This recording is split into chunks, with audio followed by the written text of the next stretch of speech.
Selamat siang semuanya, apa kabar? Oke, langsung saja kita mulai dan berbicara soal tema di Talks hari ini, yaitu saya akan bicara dengan bahasa Inggris yang keren ya. The words we lose, why preserving language is preserving identity. Jujur, izinkan saya pakai gue lu nggak apa-apa ya, gue lu nggak apa-apa ya. Jujur gue bingung pas gue dipanggil untuk ngomong di Talks ini. Karena tema dari Talks hari ini itu sangat membawa konflik terhadap diri gue pribadi. Konflik apa? Konflik identitas. Gue jelasin sedikit ya. Sebagai anak diplomat yang tumbuh dan besar di luar negeri, di otak gue yang tumbuh itu bukan bahasa Indonesia, tapi banyak bahasa-bahasa lain yang tumbuh dan besar bagi gue. Gue lahir di Jakarta, tapi TK di Denmark, TK di Norwegia, dan pergi di TK Jerman di negara Norwegia. Pergi SD SMP di sekolah internasional SD SMP di negara Denmark. SMA di India, dan akhirnya kembali kuliah dan beruniversitas di Universitas Indonesia. Jadi sebagai anak diplomat, gue tumbuh dan besar dengan berbagai bahasa. Walaupun di rumah gue ngomong sama kakak, Kajo dan Kapaska dan dua orang tua pakai bahasa Indonesia, kalau gue boleh terus terang, bahasa utama gue, bahasa yang ada di kepala gue, ibaratnya bahasa yang ada di alam bawah sadar pikiran gue yang gue pikirkan setiap hari adalah bahasa Inggris. Jadi gue bingung ketika gue ngomong dan temanya hari ini adalah ini. Mengapa menjaga bahasa sama dengan menjaga identitas? Ironis datang dari gue yang bahasa utamanya adalah bahasa Inggris. BTW ini adalah direct terjemahan dari tema tadi ya. Preserving identity is preserving language. Gue cuma menerjemahkan dalam bahasa Indonesia. Nah, menurut gue ini bukan cuma masalah gue, Ando Vida Lopez sebagai anak diplomat. Tapi gue yakin ini bisa menjadi masalah di banyak anak muda sekarang di Indonesia. Karena sekarang di era globalisasi dan internet, budaya kita udah kecampur-campur, ya enggak? Budaya internet itu udah budaya yang sangat internasional. Bahkan bukan cuma bahasa Inggris. Oke, sekarang dengan K-pop, dengan Korea, dengan Jepang, dengan segala macam, di era globalisasi ini, bahasa budaya di era dunia digital dan internet itu udah sangat internasional. Gua aja yang lahir di tahun 94, identitas gue tuh bingung. Bagaimana dengan kalian? Bagaimana dengan kalian yang hidup di era internet sekarang? Tetapi guys, bukan berarti bahwa bahasa Inggris adalah bahasa utama gua, bahwa identitas gua bukan orang Indonesia. Enggak, gua adalah sangat orang Indonesia. Lahir di Jakarta, papa orang NTT Flores, ibu orang Manado. Lahir di Jakarta, gua orang Indonesia. Gua 100% orang Indonesia. Kebetulan aja gua adalah orang Indonesia yang lebih jago bahasa Inggris dibanding bahasa Indonesia. Tetapi gue di sini ngomong ke kalian bahwa bahasa itu menurut gue itu tidak menentukan identitas kalian. Gue cinta Indonesia, gue 100% orang Indonesia. Tapi iya, bahasa Inggris gue lebih jago. Nah, tapi tema hari ini adalah kenapa menjaga bahasa itu sama dengan menjaga identitas. Yang kita harus bertanya dan kita tanyakan adalah di tahun 2025 ini, apakah kita bisa melestarikan budaya kita di era digital? Nah, jawabannya bisa. Bisa tapi tidak mudah. Susah guys. Jujur susah. Di era TikTok, Facebook, Instagram, YouTube ini sangat-sangat susah. Tapi bukan berarti susah, itu berarti kalian gak bisa. Dan di Talks hari ini, gue akan mengajarkan atau men-sharing ke kalian satu-satunya cara yang gua tahu bagaimana untuk menjawab pertanyaan ini. Satu-satunya cara, bukan berarti ini salah satunya cara ya. It's not the only way, tapi ini satu-satunya cara yang gua tahu bagaimana untuk melakukannya. Dan bagaimana guys? Lewat karya.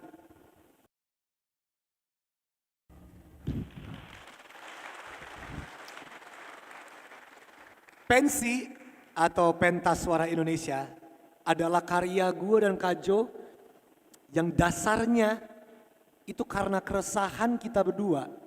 Kenapa lagu-lagu daerah Indonesia yang sangat kita cintai dari masa kecil itu tuh zaman sekarang, kenapa sih kalau dianggap dengan lagu-lagu daerah, kenapa itu dianggap kuno? Dianggap ini nggak masuk zaman nih, it's not new, nggak kekinian. Dari keresahan tersebut, gue sama Kak Jo bikin video yang mengeksplor lagu daerah Indonesia dengan cara yang baru, dengan cara yang kekinian sesuai selera dan taste musik gue dan Kak Jo. Kita aransemen dan kita pilih beberapa lagu daerah Indonesia, kita mash up. Kita bikin aransemen baru, kita bikin dengan gaya hip hop, gaya soul, R&B, dan akhirnya bersama keluarga kita Michael Da Lopez, kita bikin aransemen baru Pentas Suara Indonesia. Dari Sabang sampai Merauke kita keliling. Nah, kenapa ini penting? Ini penting karena ini menunjukkan bahwa budaya kita itu secara digital, secara apapun di dunia internet, tetap bisa kita tunjukkan dan kita pertahankan dengan gaya yang sangat zaman now. Gua aja yang tadi di awal gue ngomong anak diplomat ngomong bahasa Inggris, itu sama sekali nggak ngefek atau dampak ke gua untuk menunjukkan kecintaan gua terhadap lagu-lagu daerah Indonesia. Tapi dengan gaya gue sendiri. Visualnya gue juga bikin kekinian. Kajo itu terinspirasi dari visual yang lingkaran Sunday Service Kanye West ketika saat itu.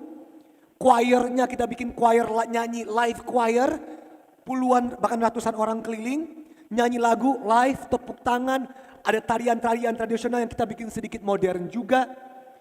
Fashionnya, kainnya, bajunya juga kita bikin kain yang benar-benar tanda kutip tradisional dengan gaya modern yang baru. Musisinya kita juga bekerjasama, di situ ada Noella juga kita kerjasama sama Yura Yunita, ada Gamal, ada Berry Likumahua, ada banyak. Tapi inti dari karya tersebut adalah itu cara gue dan Kajo mencoba menjaga bahasa budaya kita dengan cara kita sendiri. Dengan tarian, dengan gerakan, dengan seni, dengan ekspresi, dengan dansa, dengan lagu-lagu. Nah, itu tuh bisa dengan cara apapun guys. Di zaman sekarang, anak muda zaman sekarang, mau di era globalisasi, di era internet ini, kita tuh bisa buat karya apapun untuk menjaga dan melestarikan budaya kita. Tinggal bagaimana eksekusinya saja. Nah, lanjut, gue akan nunjukin satu karya lagi, dan gue akan bahas satu karya lagi.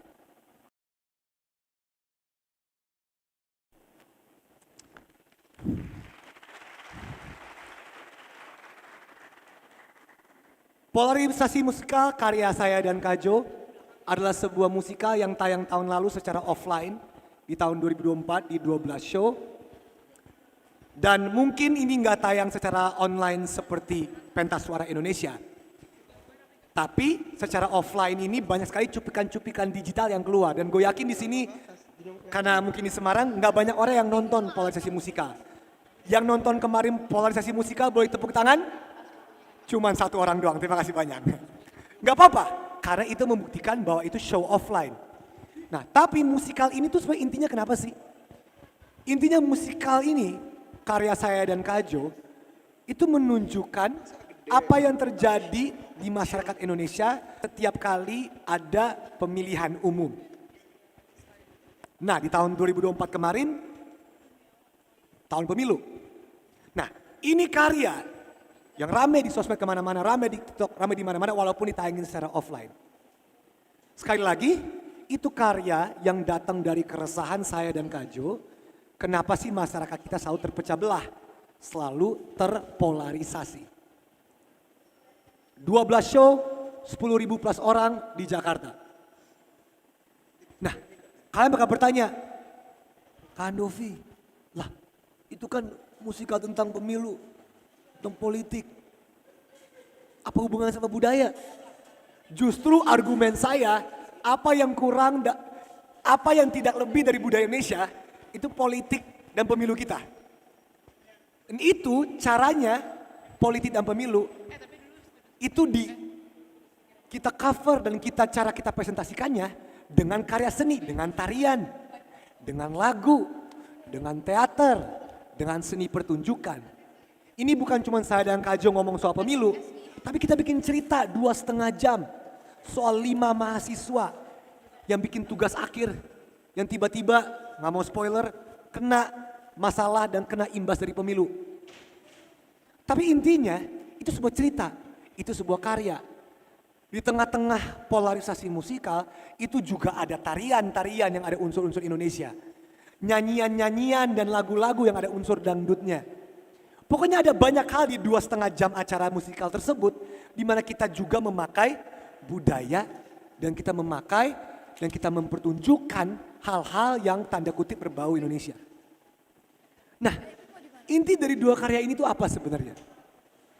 Intinya, mungkin musikal ini tidak dianggap sebudaya dan tidak dianggap oh jelas nih ngomongin budaya seperti pentas suara Indonesia yang ngomongin lagu-lagu daerah Indonesia. Tetapi intinya ada banyak cara untuk kita untuk menjaga dan melestarikan dan mempertunjukkan budaya kita di era digital ini. Gak ada cara yang fix 100% benar.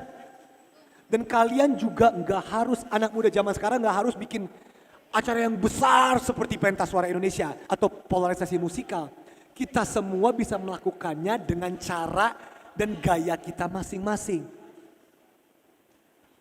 Kalau gua aja anak diplomat yang tanda kutip bahasa utamanya bukan bahasa Indonesia bisa melakukan ini, kenapa kita semua nggak bisa di sini? Nah, apakah susah? Iya.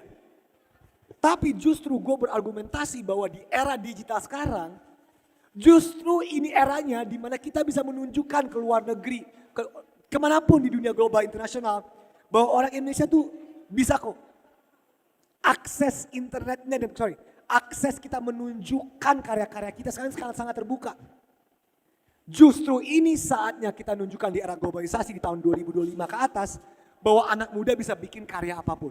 Mau itu gede, mau itu kecil, dengan cara masing-masing untuk menunjukkan dan melestarikan budaya Indonesia. Nah, intinya gini, ini pesan terakhir dari gue ya. Mari berkarya melestarikan dan menunjukkan budaya Indonesia. Susah. Susah. Gue tahu susah. Di zaman ini Hollywood, K-pop, J-pop, Bollywood, susah. Tapi gue percaya kita bisa. Gue percaya kita semua di sini dengan karya dan cara masing-masing.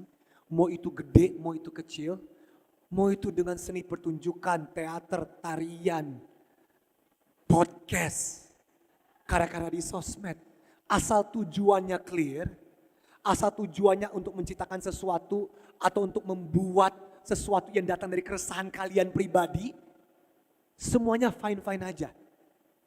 Tentu kita harus perhatikan nilai-nilai dan norma-norma di Indonesia seperti SARA dan hal-hal lain yang kita nggak bisa ngomongin, tetapi bisa kok. Jadi pesan terakhir gue seperti yang ditulis di sini, mari berkarya melestarikan dan menunjukkan budaya Indonesia. Gue pingin hari ini, setelah talks ini, di Semarang ini kalian semua pulang dan introspeksi dan merefleksi dari kalian semua, diri kalian sendiri. Apa karya yang gue bisa tunjukkan sekecil apapun untuk bisa melestarikan dan menunjukkan dan menjaga dan memperjuangkan budaya dan bahasa Indonesia. Terima kasih banyak, nama saya Andovi Lopez, terima kasih banyak.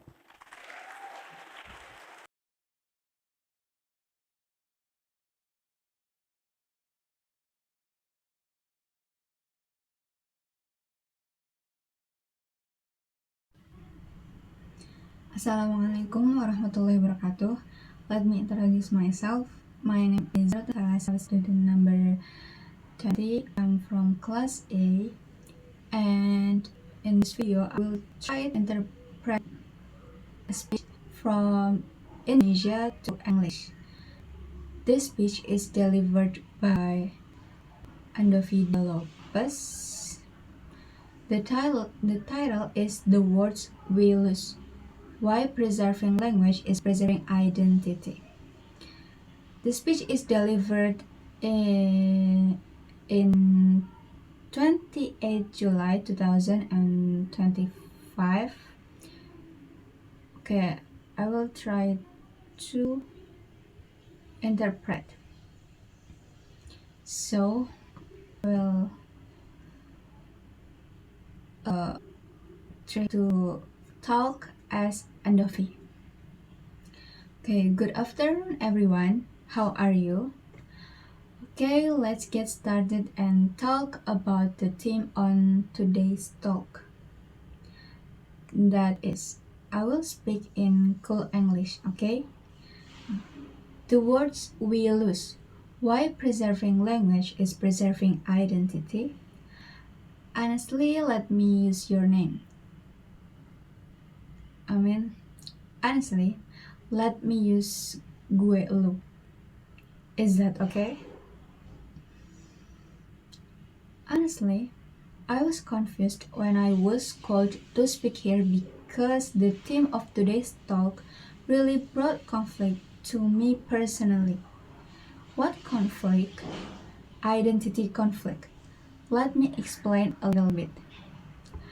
As a child of a diplomat who grew up abroad, in my brain, the language that grew in my brain is not Indonesian, but many other languages that grew for me. I was born in Jakarta, but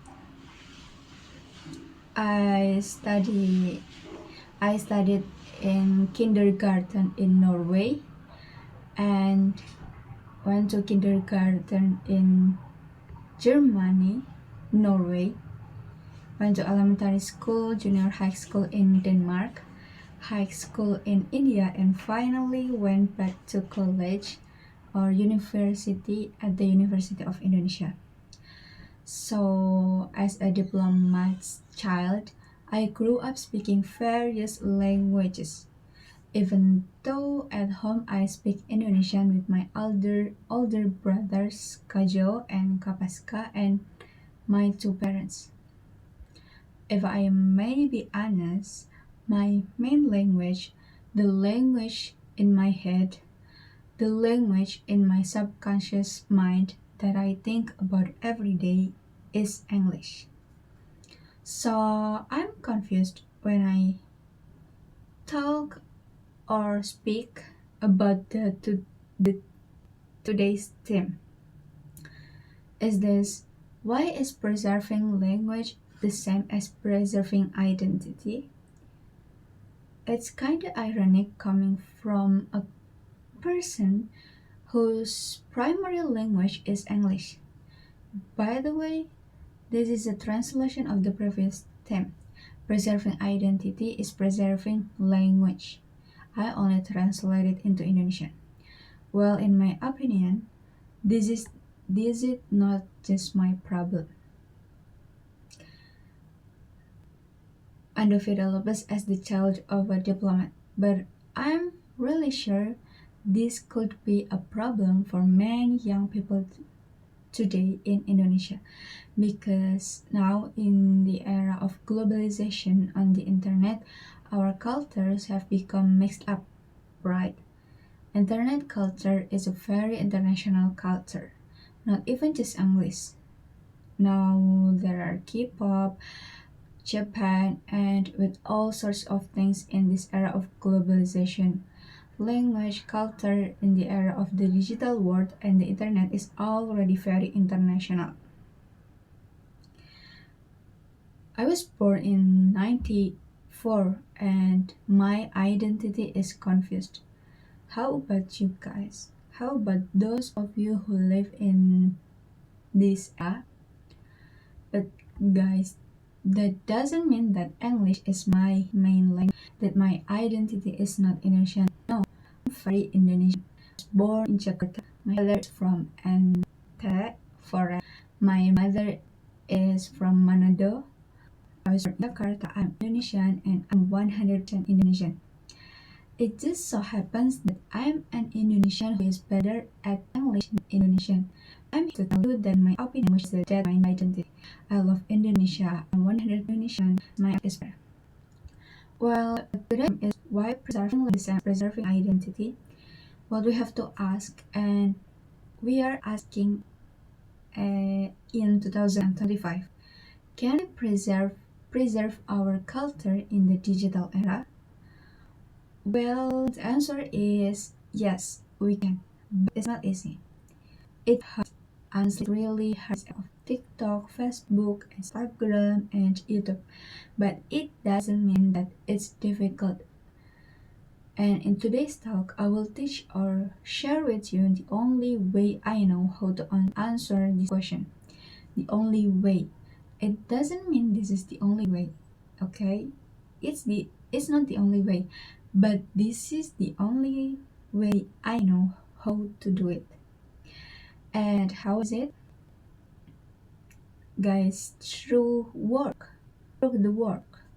Fancy our Indonesian voice performance is the work of me and Kajo, which is basically due to our anxiety.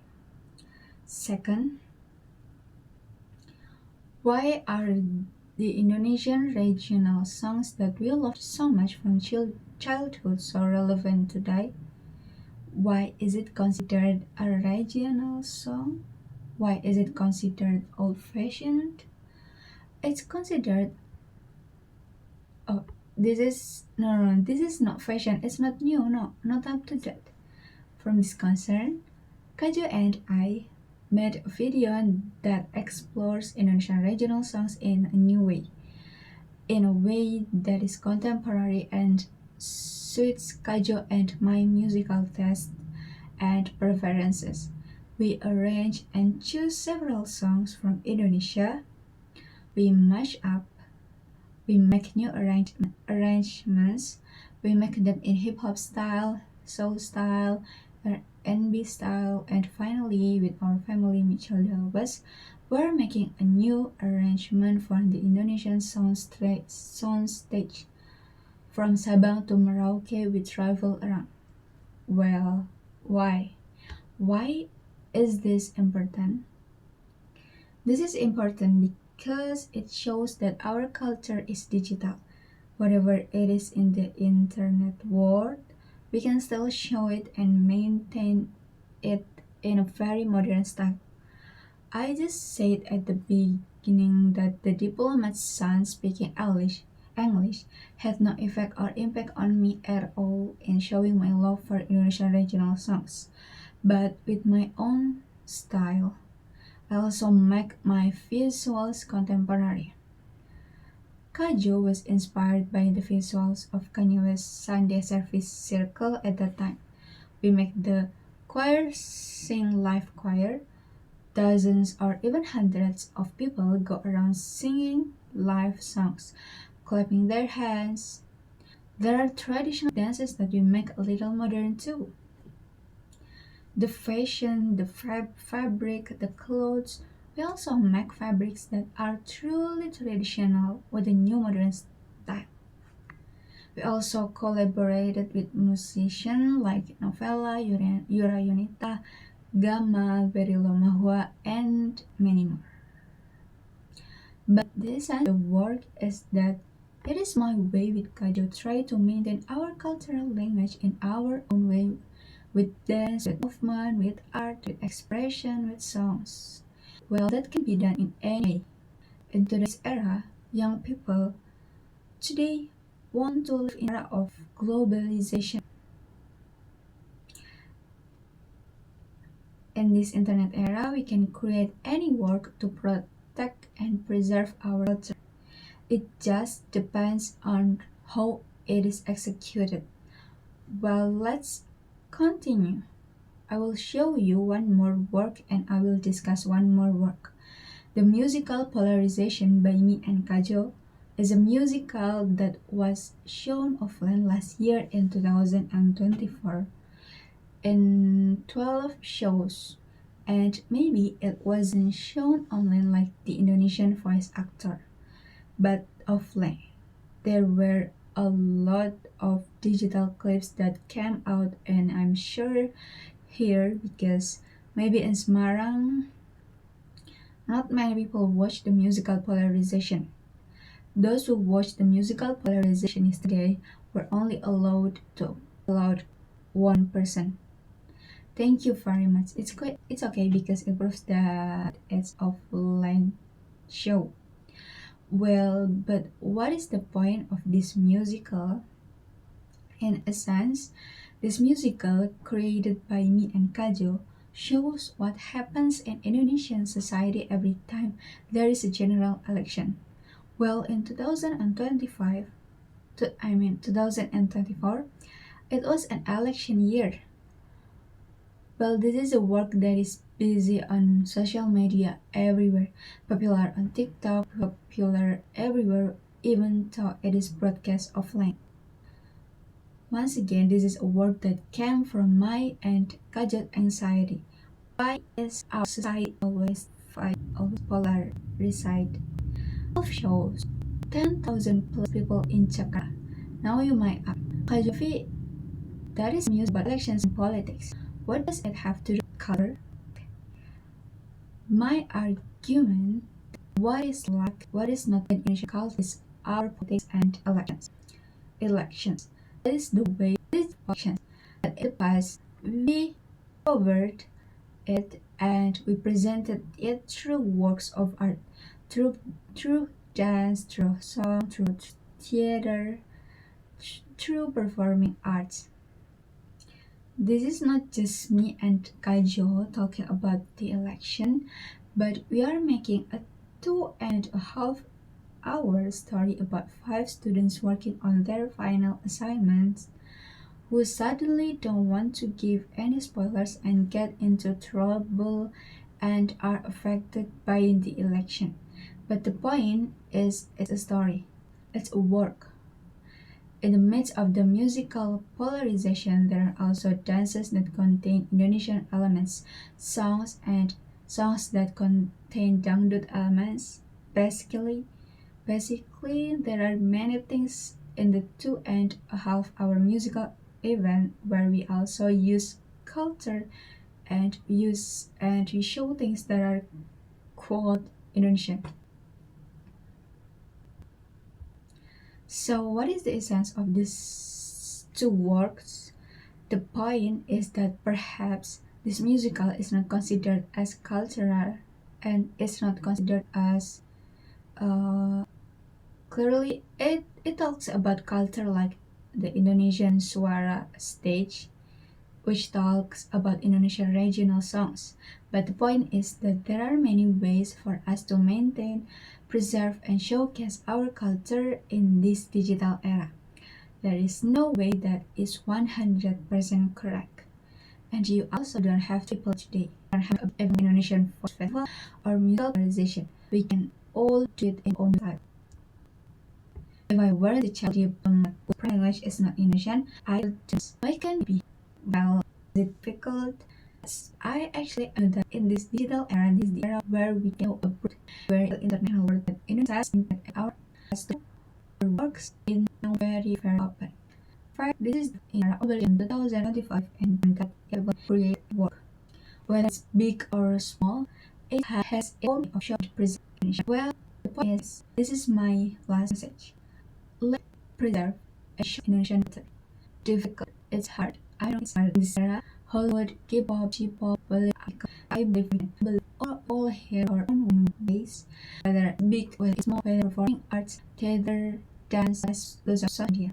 As long as the goal is clear, as long as the goal is clear, and that comes from your personal sense, everything is fine.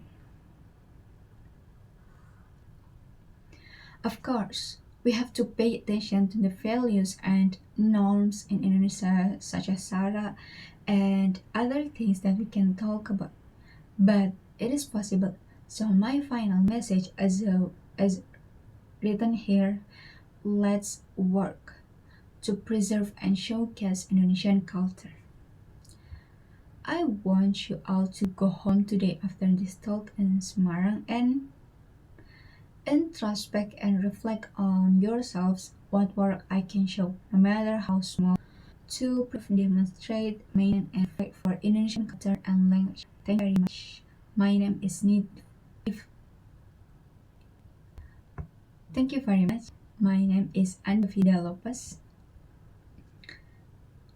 Thank you very much. I think that's all my interpretation from Andovida Lopez speech at TED Talks X Undip at Semarang in 2025. Thank you. Wassalamualaikum warahmatullahi wabarakatuh.